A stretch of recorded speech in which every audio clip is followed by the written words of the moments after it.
அண்ணாமலை தன்னை சாட்டையால் அடிச்சுக்கிட்ட வீடியோவை ட்ரோல் பண்ற நீங்க எதனால அவர் அப்படி பண்ணாருன்னு தெரிஞ்சுக்கிட்டீங்களா? டிசம்பர் 23ஆம் தேதி அண்ணா யூனிவர்சிட்டியில படிக்கிற ஒரு பொண்ணு நைட் அவங்க பாய் ஃப்ரெண்டோட கேம்பஸ்குள்ள பேசிட்டு இருந்திருக்காங்க.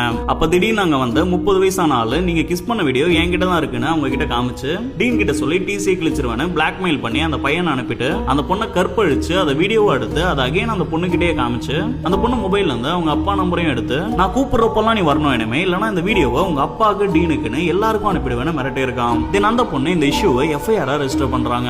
சோ இப்போ ப்ராப்ளம் என்னன்னா அந்த பொண்ணோட ஐடி ப்ரூஃப்ல இருந்து அப்பா பேர்ல இருந்து அவங்க ஊர்ல இருந்து எல்லாமே லீக் ஆகி இருக்கு. இந்த கம்ப்ளைண்ட் பொறுத்தவரை இது ஒரு அன்லாஃபுல் ஆக்டிவிட்டி. அந்த கேம்பஸ்ல இப்போ வரைக்கும் எத்தனை பொண்ணுங்க அந்த மாதிரி பாதிக்கப்பட்டிருக்காங்கன்னு தெரியல. பட் ஃபர்ஸ்ட் கம்ப்ளைண்ட் பண்ணது இவங்க தான். இப்போ நான் அண்ணாமலைக்கு சப்போர்ட் பண்ணி பேசல, அட்லீஸ்ட் அவரு பேசுறாரு. இவ்வளவு பெரிய விஷயம் நடந்திருக்கு, அதை பத்தி நம்ம பேசாம பேசுறவங்களையும் ட்ரோல் பண்ணிட்டு இருந்தா புரியல எனக்கு.